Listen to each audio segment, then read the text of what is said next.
From Drunken Sailor to Gospel Preacher, A Journey with God, Chapter 1, My Early BC Life. I remember a Bill Cosby comedy bit I started out as a child. Cute and corny, but just like every other soul who has ever been born on earth, except for Adam and Eve, I started out as a child. My birth was to an alcoholic, skirt-chasing, and sexually abusive Jack Mormon, and an overly submissive but sweet mother in Visalia, California on December 3rd, 1940. By the way, a Jack Mormon is what devout Mormons call those who claim to be Mormons but still have lots of bad habits, including openly marrying more than one woman at the same time. We'll say more about that later, though. At 2.5 years old, I got my first taste of alcohol. Yes, at 2.5. My mom and dad, a dad's friend named Raymond, and a girlfriend of Raymond's had taken me on a picnic to a reservoir on the Alfalfa Hay Ranch where Dad and Raymond worked on just outside of Antelope Valley. No one noticed that I was sneaking sips of the mason jar of shine they had bought for the picnic. In fact, they remained totally unaware until I bolted full speed ahead towards the water. When Dad caught up with me and scooped me up in his arms, he realized his baby boy was stoned. And that, along with the genetic weaknesses from my dad, was setting things in motion that only God would eventually stop. A year later, the Japanese bombed Pearl Harbor, so my most formative years were under wartime conditions. And yes, I do remember rationing, especially gas rationing, albeit vaguely. And yes, I do remember VE Day on 8 May 1945. And as they said in It's a Wonderful Life, we all went to church and we all cried. And I remember VJ Day on the 15th of August, 1945. And again, we all went to church and we all cried. Sadly, though, we did not go in the intervening 3 months, nor did we attend a whole lot after that till a few years later. The most mind-boggling thing my dad ever did was when he decided that as a Mormon, albeit a Jack Mormon, he needed to take more wives. So he began by marrying a 17-year-old girl. To my mom, my sister, and my great shame, the law got him, and we became the #1 Santa Rosa Press Democrats front page scandal in Mendocino County. We were the biggest story for years. Dad did not get to keep his child bride, but she got to keep the wedding gifts, and he got a year in Mendocino County Jail in Santa Rosa to think over the errors of his ways.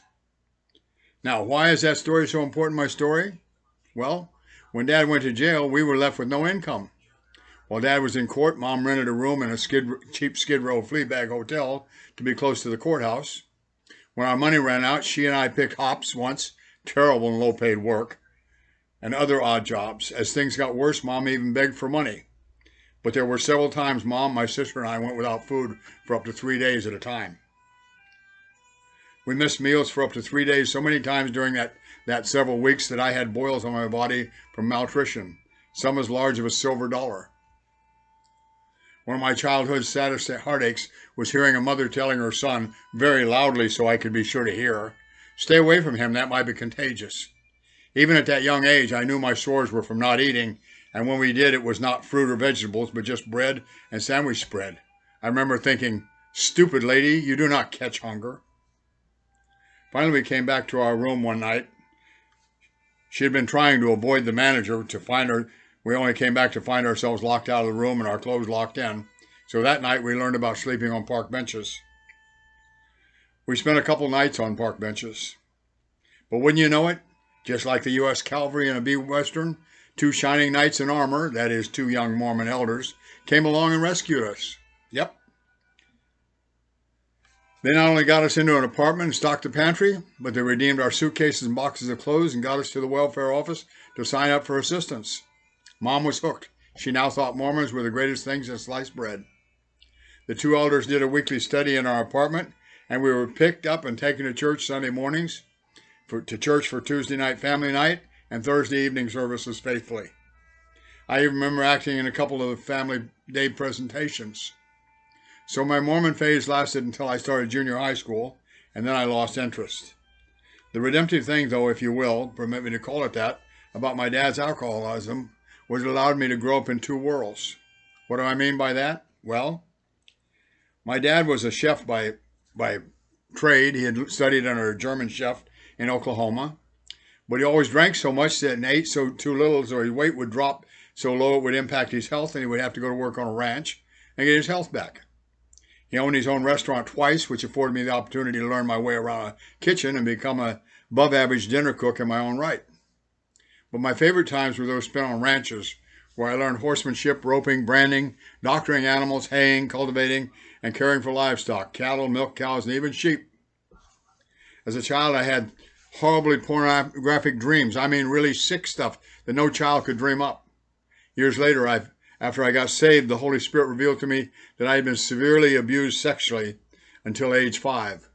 But I had put it in the hidden recesses of my mind, and it only came out at night when I was asleep, and thus my cognitive defenses were down. The dreams were so horribly weird sexually that for years I thought I must be the reincarnation of the Marquis de Sade. But as I got older, I realized that recycling our souls was a very stupid premise. So having gotten interested in genetics, my thought process shifted me to thinking that I was in de Sade's genetic downline.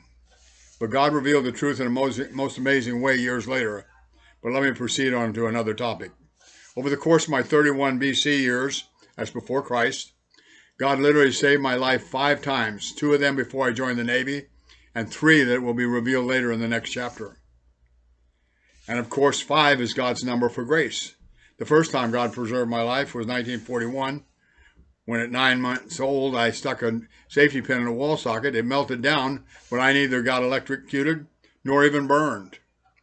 Before I came to faith in Jesus Christ, I really loved the old adage, God watched over little children and drunken sailors. Although the second one, drunken sailors, came into doubt in 1969, but that will also be covered in a later chapter. The years between 1950 and 1952 saw the longest spell Dad spent away from restaurants until I started 8th grade. But we've still moved a whole lot. The only job my dad could find when he left restaurants in 1950 was a one-horse sawmill down in a valley below California's Highway 208 called Sleepy Hollow. We, my sister and I, had to walk about 1.25 miles up a hill to catch a school bus. Thank God it was all downhill coming home. But while we lived there, my mom gave me one of the worst beatings she ever gave me.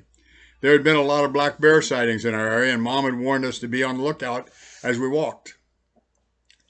So yours truly got this brainstorm. Why not scare my little sister? Sounded like a great idea at the time. Now, mind you, I was almost 10 and in 5th grade, while my sister Janice was 6 and in the 1st grade.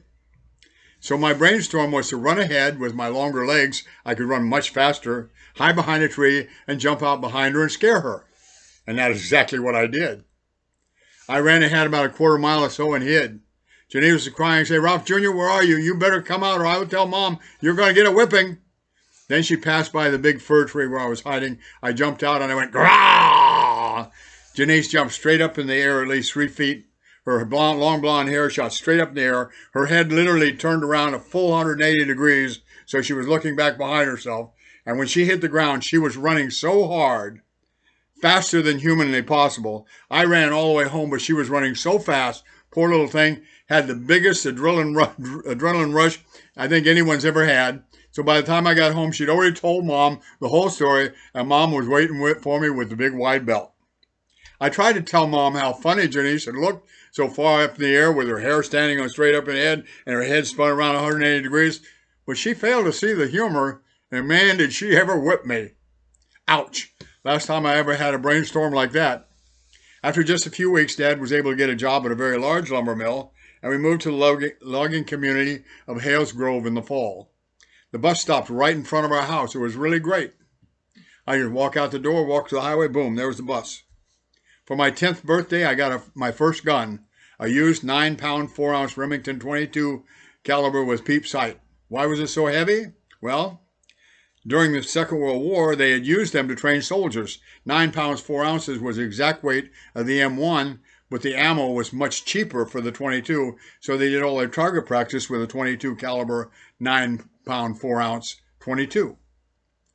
Dad got tired of the lumber business, so fall of 1951 found us living on a ranch on Copper Island. It was actually just a piece of land that the Eel River had divided and split around both sides of it.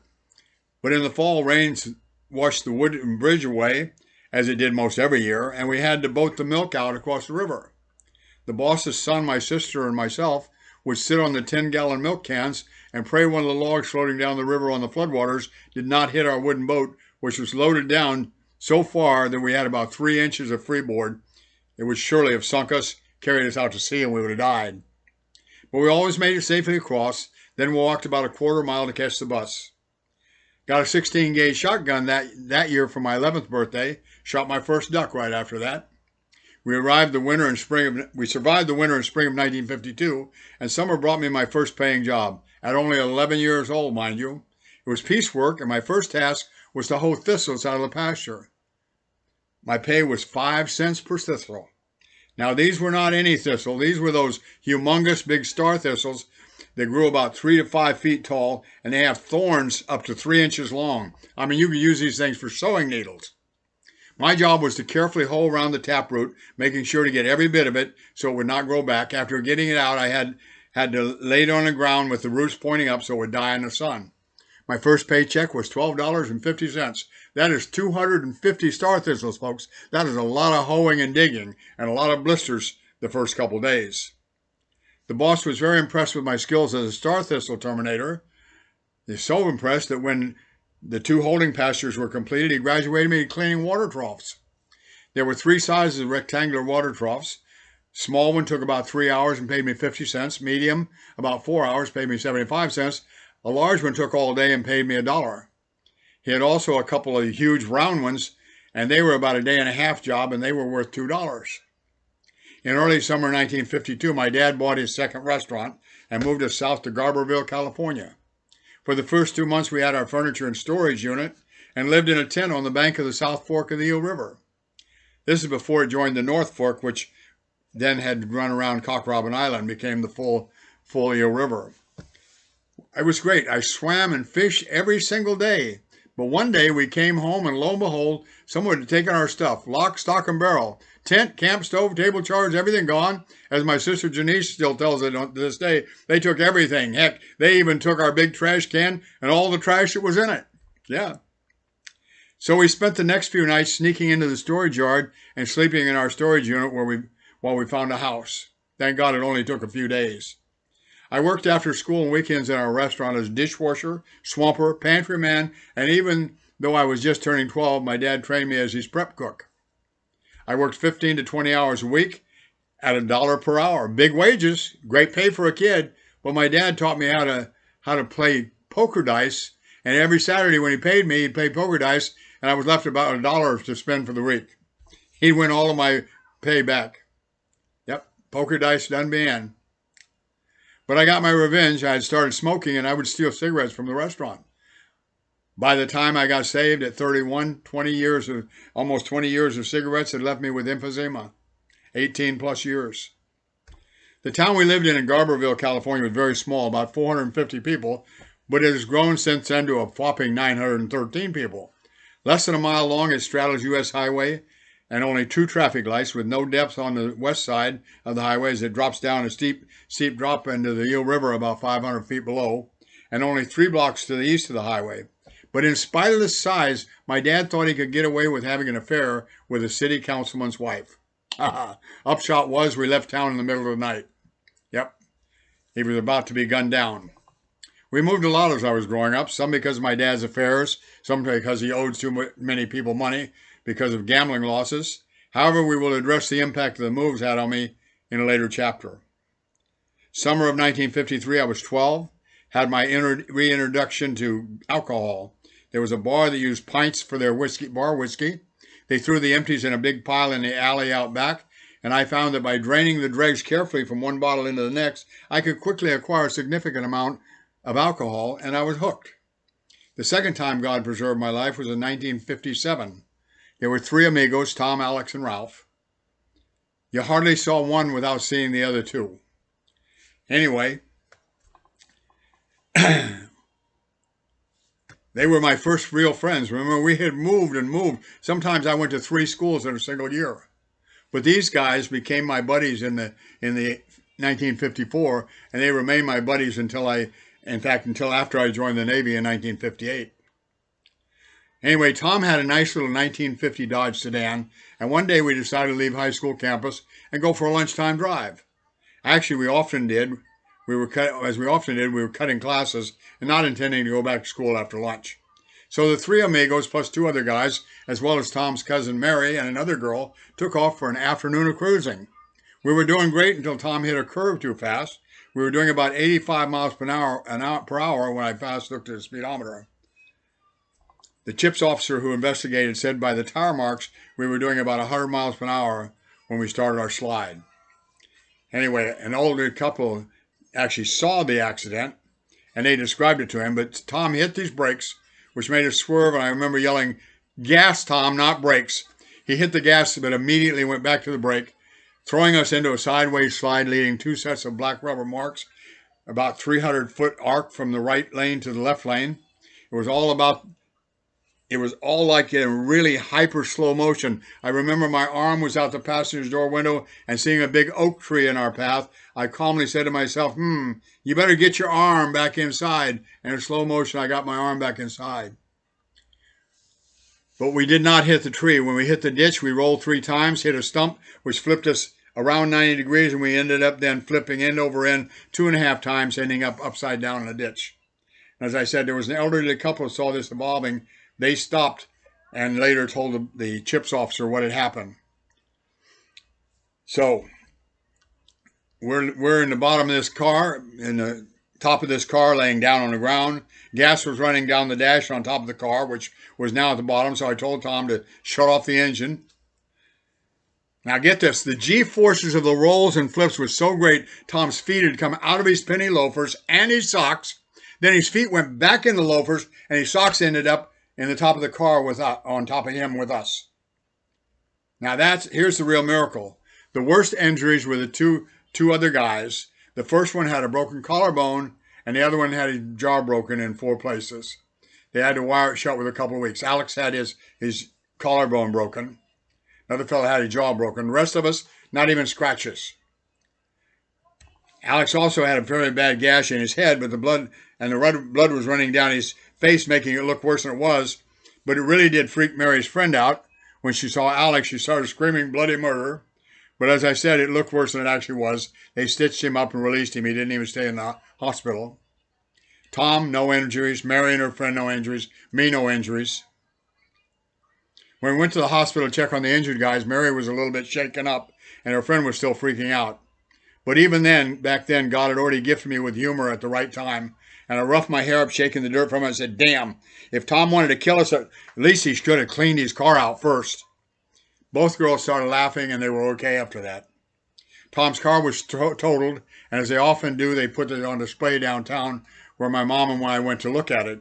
There was a lady and her family in front of us who had said to her husband, I wonder if anyone survived. I told her, yes, ma'am, all 7 of us. So that was the second time God spared my life. And of course, not acknowledging God at the time, this one began to convince me that I was indeed invincible. In my junior year of high school, I decided I'd had enough of school. And after my 17th birthday, I took the GED test, passing with flying colors, and enlisted in the United States Navy. And thus began my U.S. Navy BC years. But that remains for the next chapter. So until then, God bless you, and I hope you like this, and I hope you'll come back for chapter 2 and onward.